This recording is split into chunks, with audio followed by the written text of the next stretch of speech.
Chapter 34: Falcon 9 Liftoff. Elon Musk faces the ultimate test of his rocket company, SpaceX. It's June 2010, and Falcon 9, a larger and more complex rocket than its predecessor, Falcon 1, is about to embark on its first unmanned test voyage into orbit. The pressure is mounting as the success of this launch could sway public opinion regarding the government's support for commercial launches. But things take a turn for the worse when a storm rolls in and drenches the rocket, causing the antennas to malfunction. It seemed like all hope was lost, but as a master of improvisation, Musk and his team devise a plan. They fetch a hairdryer, and one of the engineers waves it over the antennas, eliminating the moisture. The next morning, radio frequency checks still reveal imperfections, leading to a possible delay. However, Musk, always willing to take more risks than others, decides that it's good enough and gives the green light to proceed with the launch. As the rocket soars into the sky, Musk celebrates with his team, recognizing this moment as a vindication of President Obama's proposal and confirming SpaceX's position as the most successful private rocket company globally. But Musk isn't content with just this milestone. He sets his sights on an even greater achievement, returning an unmanned capsule safely to Earth. This had only been accomplished by three governments: the United States, Russia, and China. So, once again, Musk challenges the conventional approach. A day before the December launch, cracks in the rocket's engine skirt are detected. While NASA would typically replace the whole engine, Musk suggests a daring solution: cutting off the damaged portion. With a quick trim, the rocket is ready for its critical mission. And the result is breathtaking. The rocket successfully lifts the Dragon capsule into orbit, performs designated maneuvers, and safely returns to Earth with the help of parachutes. However, Musk realizes that these feats, while astounding, were already achieved by the Mercury program 50 years prior. Undeterred, Musk continues to push the boundaries. During a mission to the International Space Station in 2013, a valve in the Dragon capsule's engine gets stuck. The SpaceX team devises an ingenious plan to replicate the Heimlich maneuver in space, building up pressure to force the valve open. Against all odds, it works, allowing Dragon to dock and return safely. These breakthroughs solidify SpaceX's reputation as a nimble and innovative company that can outpace NASA. This sets the stage for their most audacious goal, yet launching humans into space. Guided by the Obama administration's vision, Musk instructs his team to include a window in the Dragon capsule, ready to transport astronauts to the stars. Chapter 35: Marrying Tallulah. From the moment they met in the summer of 2008, Musk was enraptured by Riley, proposing to her soon after. However, they agreed to wait 2 years before tying the knot. What struck Riley the most about Musk was his emotional range, from callous and needy to exuberant. When he falls in love, his childlike enthusiasm becomes apparent, with moments of pure joy that can lead to animated and ecstatic reactions. But there is also a darker side, with Musk occasionally delving into deep emotional pain when discussing his father, and sometimes using the same harsh phrases his father used when angry. Aware of the challenges his complexities pose, Riley embraces the difficulties, recognizing the intensity and depth of Musk's emotions. They eventually get married in September 2010 at a 13th century cathedral in the Scottish Highlands, with Musk's 5 boys as part of the wedding party. Despite some mishaps during the ceremony, the couple embraces the drama and even adds a touch of whimsy. Afterward, the celebration continues at Skibo Castle, where Musk requests hovercraft and eels, inspired by a Monty Python skit. The evening is filled with amusement, including an armed personnel carrier that crushes junk cars and allows everyone to relish their inner child. Musk's socially awkward nature finds solace in Riley's creative and theatrical parties. For his 40th birthday in June 2011, they decide to rent cars on the Orient Express train from Paris to Venice. The celebration begins with impromptu late-night bike rides through the city before finding their way to an underground lounge. The following day, they board the Orient Express in their tuxedos, indulging in a formal dinner complete with caviar and champagne. The evening transforms into a surreal experience with performances by the Lucent Dossier Experience, featuring aerial arts and fire in the luxurious train car. As a special birthday wish, Riley musters the courage to perform a song for Musk, showcasing her love and dedication. Throughout their relationship, which spans from 2008 to 2016, Musk finds in Riley a stable and grounded partner, offering him the longest period of relative stability in his tumultuous life. While Musk is often drawn to storm and drama, Riley provides a sense of stability, even if their journey together is not without its challenges. Chapter 36: Manufacturing. This chapter explores Elon Musk's approach to manufacturing, which defied the prevailing trend of offshoring production. While many American companies moved their factories overseas to cut costs, Musk believed in tightly controlling the manufacturing process to enhance product design and innovation. He recognized that designing the factory itself was just as vital as designing the car. This philosophy became a competitive advantage for Tesla.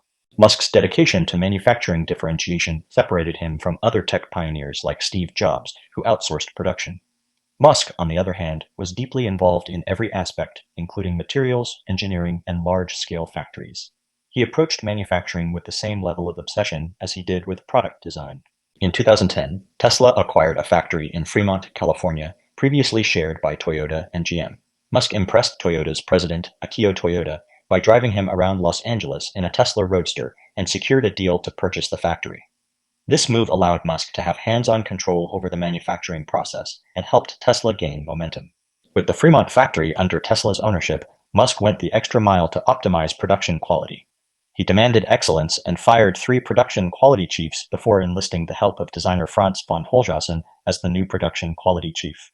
Together, von Holzhausen and Dave Morris, his deputy, tirelessly worked on the assembly lines, understanding how design decisions impacted production. Musk regularly joined them in analyzing root causes of production issues. Musk's commitment to excellence yielded results. In 2012, Motor Trend magazine named the Tesla Model S Car of the Year, praising its performance, efficiency, and ability to challenge traditional gasoline-powered vehicles. This accolade marked the first time an electric vehicle received this prestigious award. Undeterred by challenges, Musk embarked on a groundbreaking venture in 2013, the construction of a massive battery factory. The aim was to build a facility with a greater output than all other battery factories worldwide combined. Musk saw this as an opportunity to revolutionize the energy storage industry and meet the increasing demand for Tesla's future models. Despite initial skepticism, Tesla partnered with battery supplier Panasonic to create the Gigafactory in Nevada.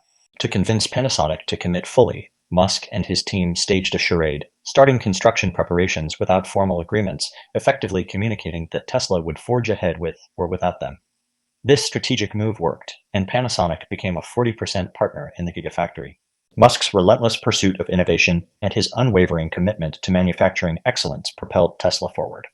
By challenging conventional manufacturing practices and fostering an environment of intensity and dedication, Musk revolutionized the automotive industry and positioned Tesla as a major player in the electric vehicle market. Chapter 37: Musk and Bezos. In this thrilling chapter, we witness the clash of two titans, Elon Musk and Jeff Bezos. These billionaire visionaries are in a race to conquer space, combining their childhood love for science fiction and their insatiable desire to push the boundaries of what is possible. We are introduced to Jeff Bezos, the Amazon billionaire who was captivated by space exploration from a young age. He watched in awe as Neil Armstrong took that famous first step onto the moon. This moment fueled his dream of colonizing planets and building space hotels.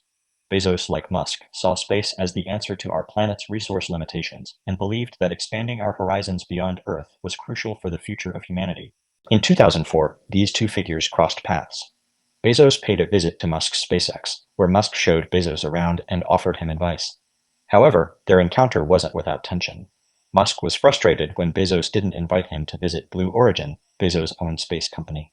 Despite this rocky start, they maintained a connection, with Bezos even writing a positive review for Musk's wife's book. The battle for Cape Canaveral's Pad 39A, a historic launch facility, became a point of contention between the two. Although Musk's SpaceX ultimately won the lease, Bezos sued, and the rivalry intensified. Musk ridiculed Bezos' Blue Origin rockets, highlighting their limitations. This clash symbolized the passing of the torch from a stagnating NASA to the dynamic private sector and embodied the spirit of these bold pioneers. Both Musk and Bezos shared a vision for reusable rockets, a critical step in making space travel more feasible.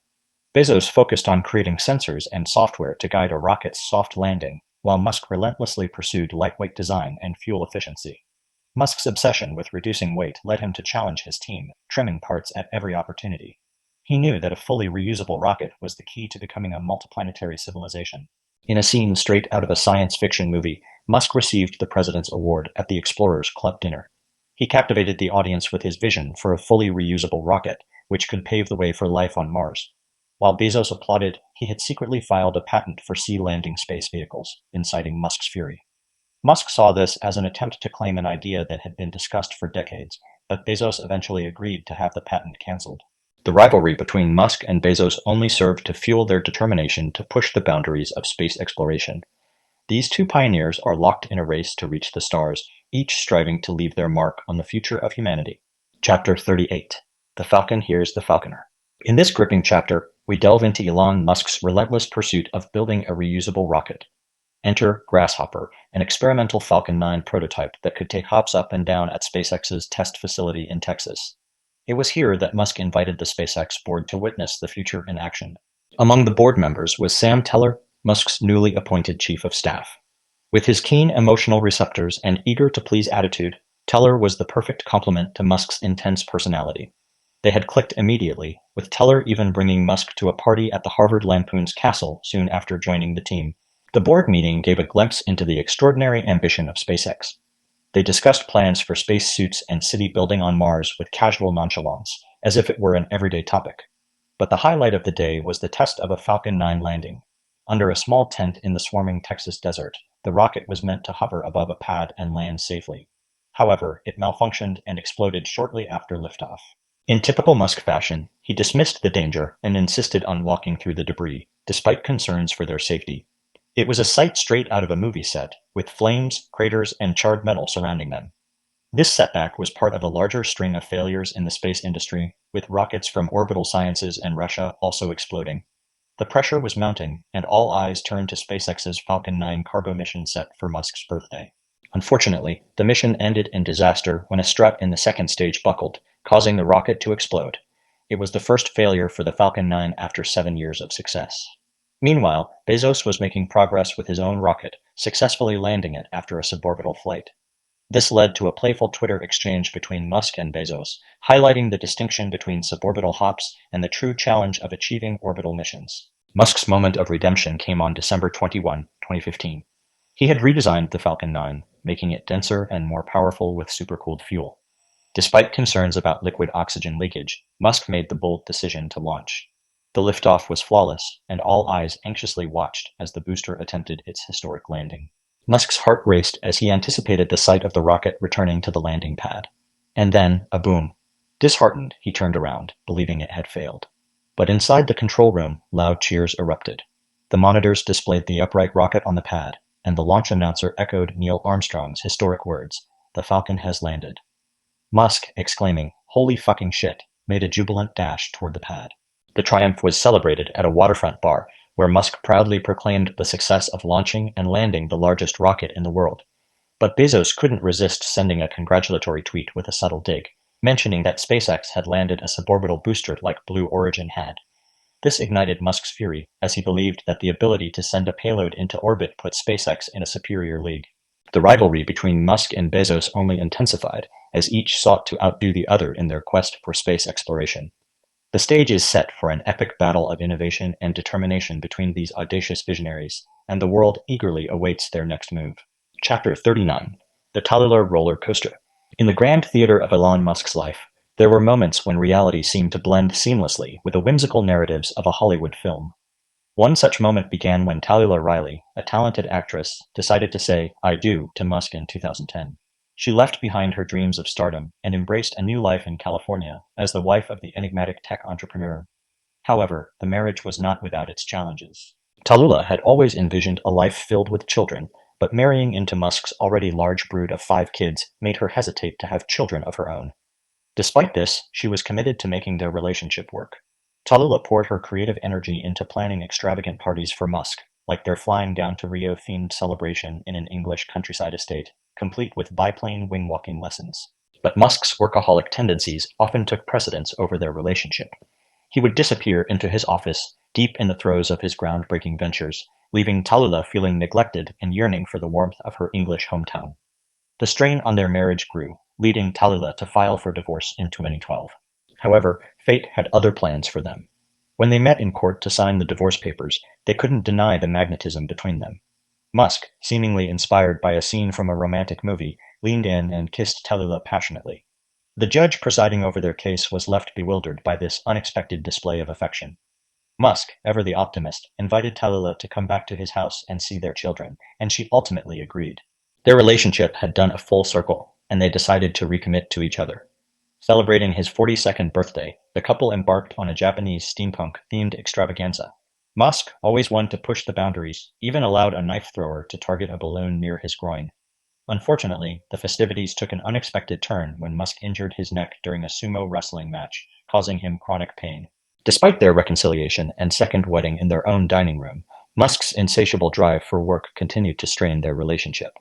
Tallulah refused to be confined to the role of a side character in Musk's ambitious narrative and decided to go back to England to pursue her acting career.